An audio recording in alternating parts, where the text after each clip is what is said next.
Recruiting Basics, the final one. This is the Recruit Me Athletic Scholarship Podcast, episode number 204. Welcome to the world's longest-running podcast on recruiting and athletic scholarships. I'm John Fugler, founder of Recruit Me, along with the new Recruit Me CEO, Brent. As athletic scholarship coaches, we want to help you as a family succeed in the recruiting world and get a scholarship for your student athlete. We're each dads of D1 athletes and have a wealth of experience to share, and this weekly 15-minute podcast will certainly change your scholarship future. By the way, you can find every episode on your podcast app or on our website at recruitme.com. Go there and pick it up, but it's a lot easier with your favorite podcast app. You subscribe and it's there each week. We want to let you know about their free recruiting power pack. If you haven't picked that up yet, it's on our homepage at recruitme.com. It's a must for every high school sports family. Please go get it. There's 3 resources on there. Now that we're in the basics here and laying the foundation for athletic scholarships and recruiting, it'd be great to go back and get these, pick those up and follow through. The first one is a PDF document called First Steps to an Athletic Scholarship. The second thing is an audio that I recorded on when and how to use video. And the third is the all-important player profile or resume template. It's the document that is the most important one you'll ever send to a college coach. Those 3 things are free. It's in the Recruiting Power Pack at recruitme.com. Well, Brent is on the road. Brent, where in the world are you today? I'm somewhere in Texas. I'm actually at Melissa, Texas, which is north of Dallas-Fort Worth. Okay, I've heard of Dallas-Fort Worth, but not Melissa. So you're on the road. Your son, both sons playing baseball? What's the story here?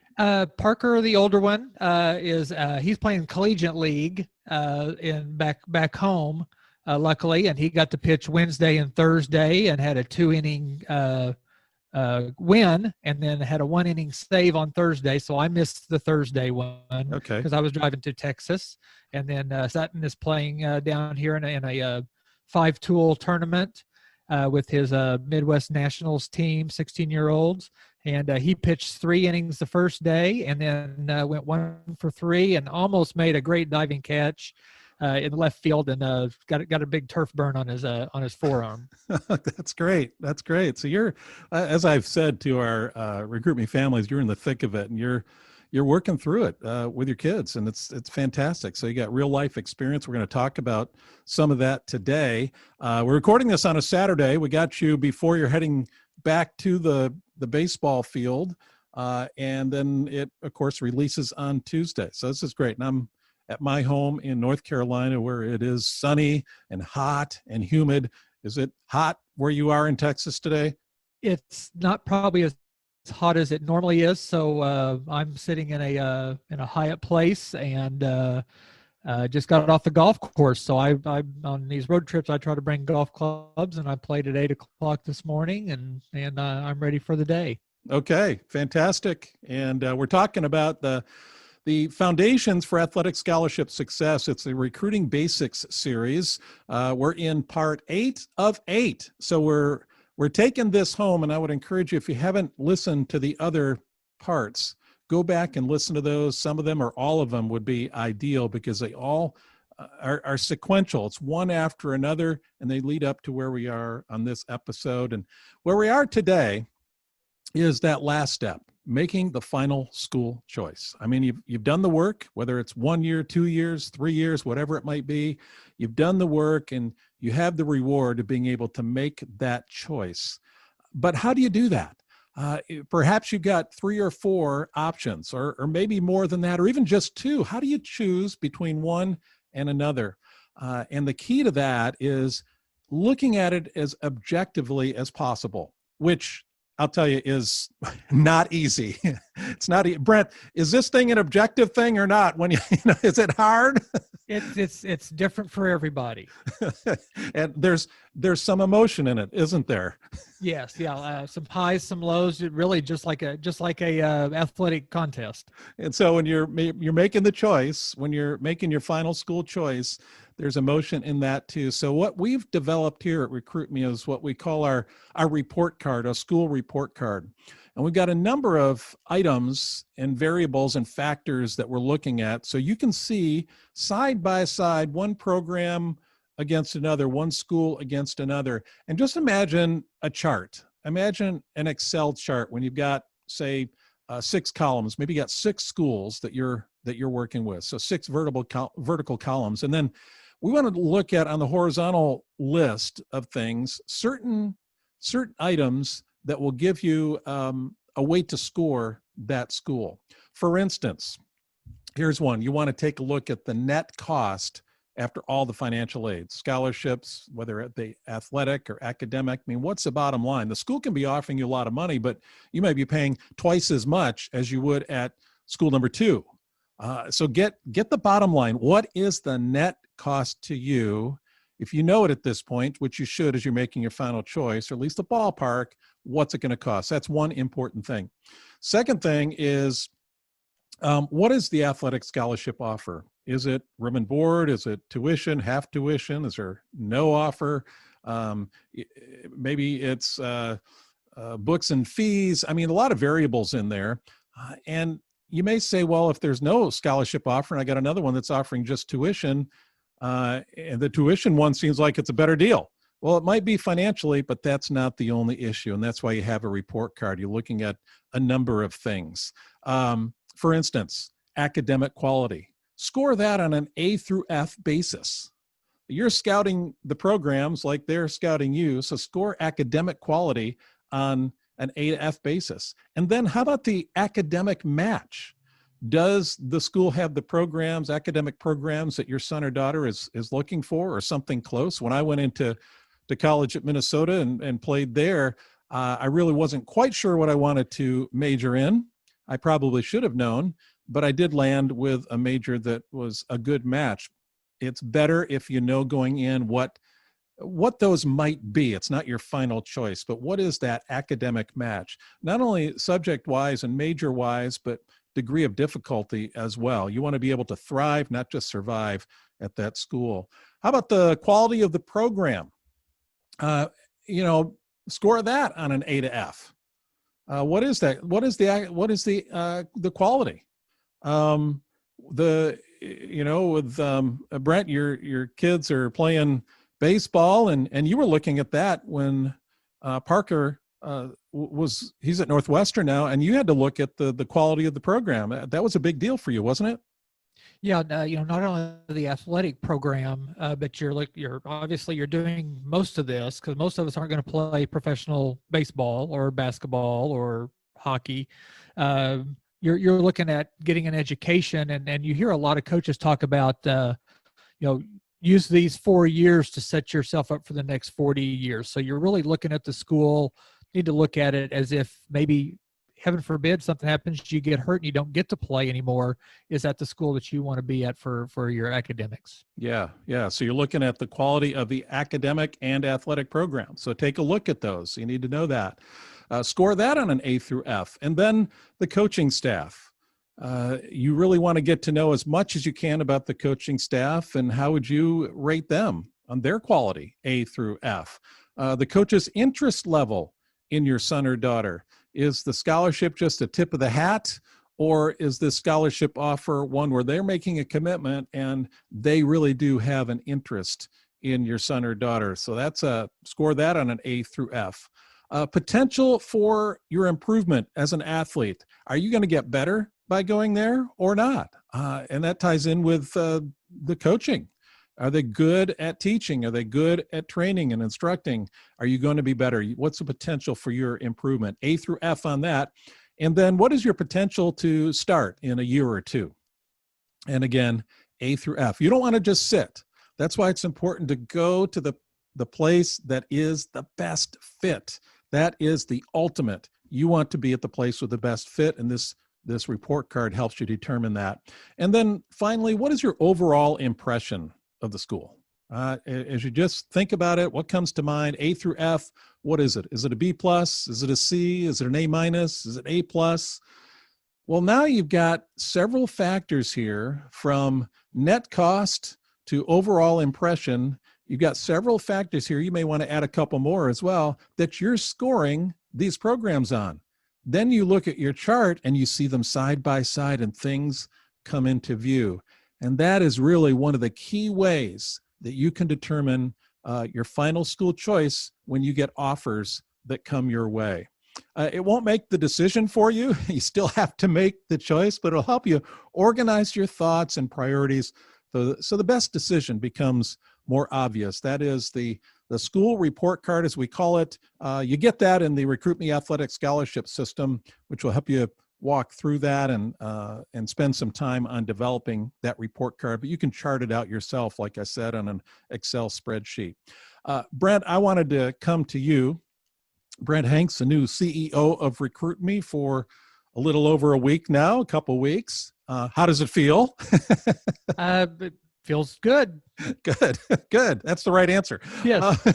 Let me ask you about your situation with Parker. And as you were making your choice, you end up at Northwestern. What was your real life experience that maybe some families are going through right now to get to that point of making that decision? Parker's a left-handed pitcher. Change up as his main pitch. Somehow he gets people out. We don't know exactly how, but they swing and miss or hit ground balls. He didn't throw real hard. And so he was getting a lot of looks and offers from upper-level Division II baseball teams, and through his academics, through his baseball, he was basically going to get a full ride into one of those.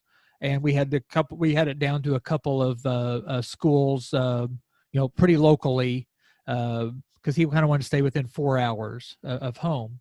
And but we kept kind of shooting out for some Division I's, and we were kind of looking at some good academic Division I's. Somebody that had some success, but we weren't looking for like championship, A1, LSU, Arkansas.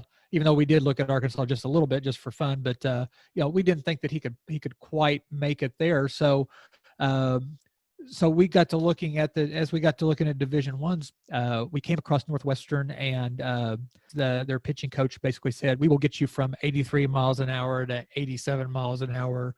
We like you." And we felt like we had a better chance of stepping in and getting to play his freshman, sophomore year.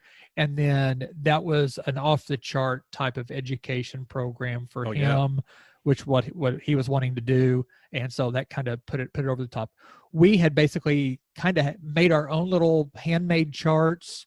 And so you had these D2 schools that were full rides, and Northwestern, which wasn't. You really had to take the long look at it, didn't you? You really had to step back and see what is the best fit, and it's not just a money issue. Correct. And again, the full rides were not just baseball. So, that's a big question. There's a lot of sports out there that are not full ride scholarships. And so the academics really have to come in and looking for other scholarships that you can do, or testing out of classes are a big deal to save money. But we felt, and Parker felt, that he wanted the challenge of the school and the challenge of the Division I, and he was kind of willing to take the opportunity, or the chance, I guess, that his first year, maybe his second year, he might not get as much playing time. They only carry 27 players on the team. I'm not sure what the actual number is. And so that was one of the factors is he wasn't competing as against as many players on the team, because Northwestern's, that their school philosophy is that we carry 27 kids. So that's neat that you're able to really take a look at that and consider all those factors that may not have come up when you're initially looking, but the deeper you get into it, as you get closer, you're looking at things like that, aren't you? Yes, you are. We looked at rosters. Who's graduating? Do they have a lot of junior college or other D1 transfers that come in? We looked at schedule. Get to play at Duke. He gets to go to Arizona every spring. Playing in the Big Ten was a neat play. He got to go neat places. So a lot of factors. Brent, what advice would you give to parents and athletes as they're coming down to making that final school choice? I think it comes down. We felt very, very comfortable with the coaches as we talked with Northwestern. They had confidence in him, just like you said earlier. We felt he was a higher priority there than he was some other places, and that's not taking anything away from any of the other places that he looked at. So it really came down to us is, does he have a chance to play in a year or two? And then what was his relationship? What's the chance that the coach might leave? We kind of looked at that just a little bit. This coach was fairly new. And so we kind of looked at that just a little bit. But I think you just look at your chart and you kind of, some things are going to be more important than others. Not everything's going to be perfect. There's not a perfect school out there. So, and then once you make your choice, then you have to really get ready and really impress them when you go and hit campus in the fall. Okay, well, thank you. And there you have it, wrapping up the eighth point, the eighth basic in recruiting basics. And that's that final school choice. You've taken it from A to Z, beginning to end. And it's a great series. I encourage you to review, or if you haven't heard the whole thing, go back and listen to previous episodes as well. Now we're going on to new territories now. Brent, you're going to be taking over as the lead guy host on this podcast. So we're looking forward to what you are going to be bringing us in the coming weeks, months, and years, and pretty exciting times. What are you thinking? Looking forward to it. We'll probably we'll get together, you and I, and kind of talk about some scheduling stuff, and hopefully I can talk a little bit about our story even more. And then I really want to get back to giving you some hints that you can that the families can take and use this summer in these kind of weird times. The coaches can't come and see you now, so we need to take advantage of getting a hold of coaches and also going to visit campuses and maybe kind of just getting some eyeballs on what a campus looks like. Great. And looking forward to hearing about your so recent experience as well, not only with Parker, but also what you're going through right now with Sutton. So this is kind of like a laboratory. That's what this podcast is going to be. You're going to be diving into a laboratory, listeners. Brent will be sharing his weekly, monthly experiences with his second son here, as they're doing the same thing you are and shooting for that athletic scholarship. I want to make sure you check out, as a listener, our Recruit Me 3.0 at the recruitme.com/system. Go ahead and check that out. It's the step-by-step Recruit Me athletic scholarship system. Now, things are getting back into gear. You can't sit around anymore. You got to take action, and this will help you do that. It's an excellent system. And Brent, as a CEO, you got a special going right now, don't you? Yes, we do. In the past, the Recruit Me 3.0 has been $127, and that's a bargain compared to. Matter of fact, I just talked to a parent this weekend that they had paid over $1,000 to have somebody help them, and guess what? They basically asked the same questions of the family as what you're going to get in the 3.0, and you're only getting it for having to spend $127. But actually, because of the new CEO special, we're doing a $99, so you can get that for $99. Okay, go to recruitme.com/system and join us back here next Tuesday. Take care.